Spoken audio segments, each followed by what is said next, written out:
Cyanotypes is one of the earliest photographic processes. Photography in general was developed in many different places throughout the world around the 1830s. And cyanotypes started to be used and was invented in 1842. This is one of the earliest cyanotypes that you can see here on the left. And they were eventually used by architects to make blueprints. And cyanotypes are still used by contemporary artists today. There are different ways to make cyanotypes. You can use a negative and put that on top of paper that is light sensitive, or you can put objects on top of the paper.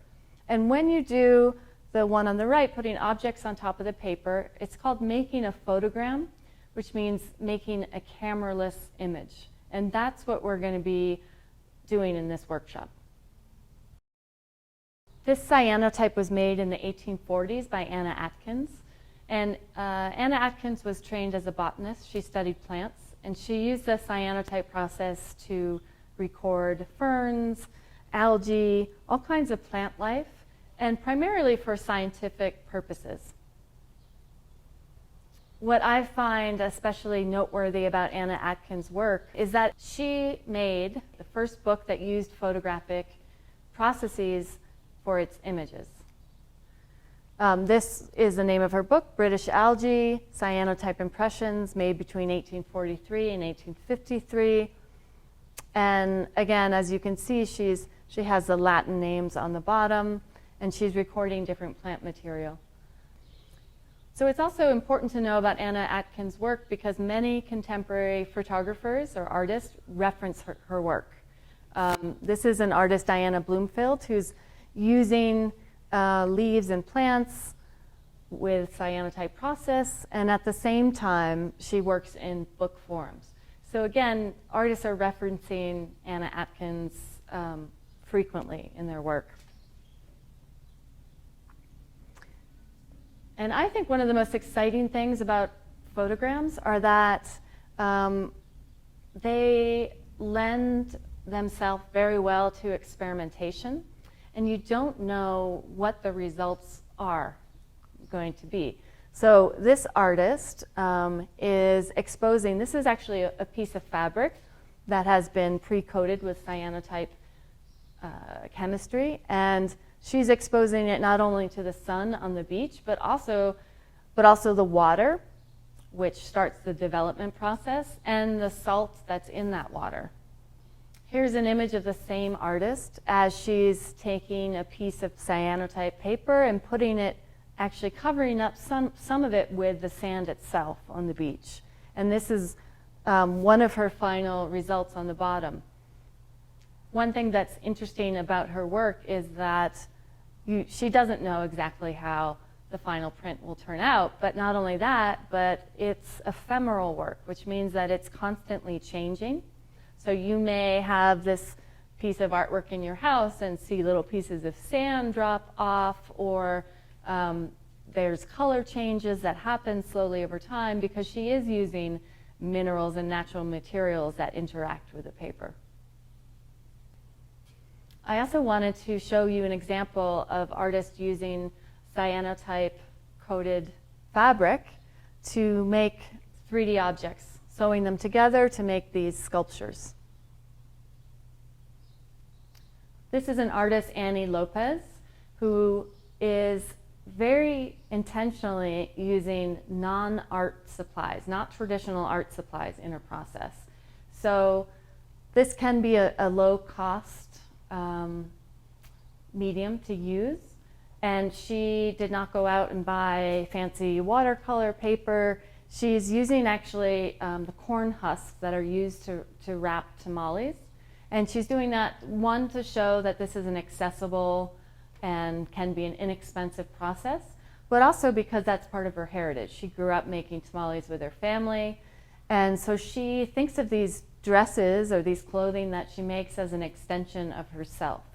She's not only using the tamale wrappers, that's part of her tradition, but she's also using often photos from her family albums, or in this case, some medical records that are part of her family history. This is work that's made by a New Mexico artist who uses porcelain or ceramics to make these birds and then put cyanotype on top of them. And the fun thing about her work is this is a traveling public art exhibit. So she travels around the world, packs these birds with her, and puts them in settings all over. I've even seen images of them underwater. She's been working on this project since 2008, and you can see, this is in Washington, and you can see a close-up of one of her birds on the top. She's using, her source material is often newspapers, and this in particular, this body of work is often speaking about the effects of war on society. While cyanotype lends itself to experimentation and play, there are also some principles of design that you can use to make an effective final piece, if you choose to do that. So this artist, Christian Marclay, is using cassette tapes and their covers, which you may or may not have seen before, and putting them in a grid format. And artists often actually use the grid format as a way to show not only repetition, but also variety. So it lets your eye move back and forth throughout the piece to compare what is similar, what is different about each tape. When you're looking for objects to use to make your cyanotypes, you may think about finding objects that are either of a similar type or similar shape and using that repetition, but also variety as well. One thing that is important, I think, is to use a variety in the size of the objects. So you can see these are different pieces of the same plant, but there's a larger dandelion and then the seeds floating off it. So that can be a helpful, useful design principle as well. And the other thing is going off the edge of the page. So notice that the dandelion stem goes off to the left, and then even pieces of the seeds are going off to the right. And that's something that I would encourage you to do. There is a time and place for putting an object right in the middle and having that be the only thing on your paper. But you may find that you have a more dynamic composition if you use the edges of the frame and allow viewers to have their eye travel all throughout the piece itself. So this is a process shot of an artist who's exposing her cyanotype paper. And she does an interesting thing. As you can see, she's not putting objects or negative on top of the paper. She's actually using the shadow that is created by objects in the environment. So you can see on the bottom, the shadow of that railing is what's going to expose her final piece. And the reason I wanted to show you her work is to have you think about something called negative space. So negative space is something that artists work with frequently. I've had a drawing assignment myself where instead of drawing the chair, I was asked to draw the space in between the legs of a chair.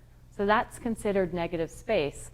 So in this artist's work, if you look, the negative space, which is where there was not an object on the paper, is the blue part. So if you look carefully, the blue shapes, the shapes that are made in blue, are, I think, as equally interesting as the shapes that are white. So I would suggest when you're placing objects on the paper, not just looking at the objects themselves, but see the blue paper where there aren't objects and play with what kind of shapes you can get as you put things down. Once your cyanotypes are dry, whether they're made from paper or fabric or tamale husks, you can do anything you want with them. You can use art material. This piece on the left looks like it's made with some kind of charcoal or graphite. But you can also, as this one on the right, you can stitch back into the fabric. And then feel free to use non-traditional. You can use a stapler, you can rip, you can step on it to make marks. You really don't need special art equipment, but you can do anything that you like to the piece after it's been exposed and dried, which again lends itself to another level of experimentation.